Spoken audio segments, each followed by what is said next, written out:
Don't forget to subscribe, like and comment.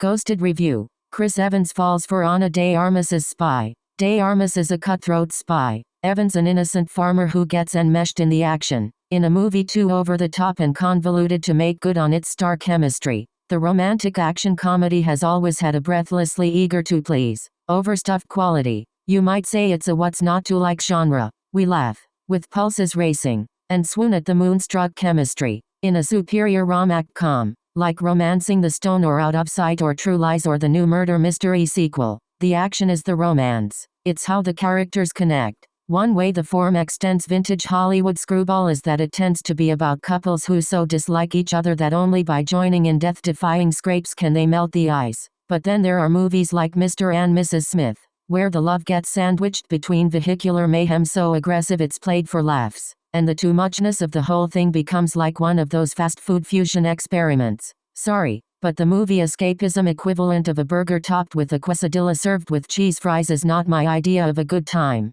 And that's what Ghosted is. Directed by the awesomely unsubtle Dexter Fletcher, Rocket Man. From a what the hell let's throw it in there script by 4 screenwriters, Rhett Reese, Chris McKenna, Eric Summers, Paul Wernick, that makes you grateful there weren't 4 more. The movie is a romantic action comedy that starts off light and breezy but turns, before you know it, into a deadweight spectacle of wretched excess. We're talking a setup that's too defiantly far-fetched to hook into. Fight scenes out of a Jason Statham movie but staged with far less precision. An arbitrary series of international settings. An espionage thriller plot that's just convoluted yet inconsequential enough to be thoroughly annoying. And a romantic connection between the two stars that doesn't so much grow and develop as metastasize and get trampled. Though theoretically we're meant to look at their machinations and think, the couple that makes it through a top-heavy put-on thriller this exhausting together stays together. Ghosted starts off in Washington, D.C., as a beguiling screwball confection,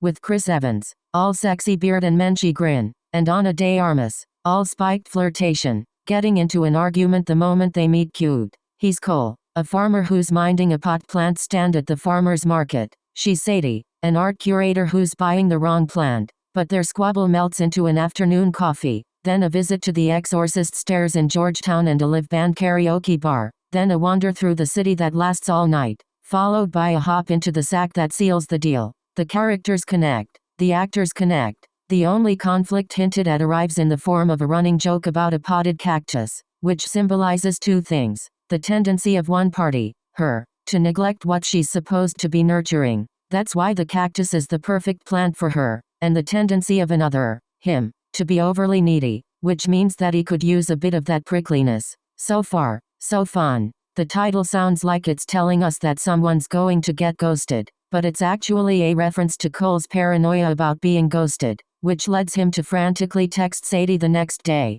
He doesn't think he's sending her too many texts, because he doesn't count the emoji texts. Cole lives with his family on a lovely farm outside Washington, where his folksy parents, Tate Donovan and Amy Sedaris, are more supportive of him than his brassy sister, Lizzie Broadway is. But they all can agree on this. Calm it down. Don't act so needy. Cole, however, can't help himself. It's in his nature to be that outdated thing, the overly super nice guy. So after Sadie doesn't return his texts, and he discovers, by tracking the asthma inhaler he left in her purse, that's the first time our plausibility alert button goes off. It won't be the last, that she's gone to London. He makes an impulsive decision. He will fly across the ocean and surprise her. As if this were the climax of a 90s rom-com and not the kickoff of an everything but the kitchen sink streaming movie. Will Cole look like a stalker? Of course he will. No sane person would do this. But the movie needs him to be in London so that he can suddenly get surrounded by 3 henchmen who mistake him for the tax man.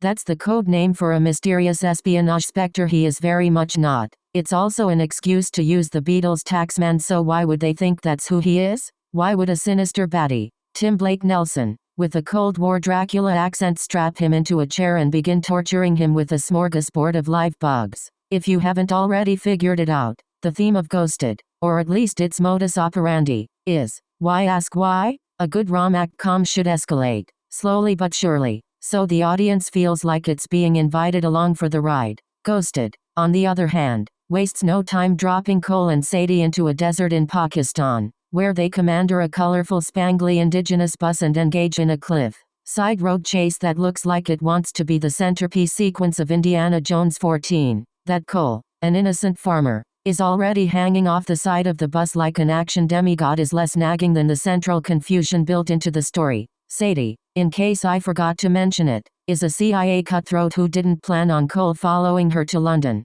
yet she never looks the least bit nonplussed about the fact that he showed up. Even as they become partners, the two maintain their hostility, which is partly rooted in her man-over-mission ethos. She values the mission more than the life of any colleague, including Cole. Yet for 2 sloggy hours, we could care less about the mission. Yes, it's all a MacGuffin, or about 3 of them, starting with Aztec, a biomedical weapon that Levi, Adrian Brody, a Saturnine baddie, is trying to get hold of. Yet the film barely musters the pretense that any of this matters. Evans, Marvel hero that he is canny enough to flirt with nerdishness, but he spends too much of Ghosted acting petulant, maybe because he has to react to one too many lines like "you thought you met a hottie, not a Mata Hari," and "de Armas, I'm afraid," turns into Mata Glare. Why? In a running gag, famous actors keep showing up, unbilled, as assassins, only to be assassinated after 2 minutes of screen time. In another running gag, everyone keeps telling Cole and Sadie, "You two should get a room,"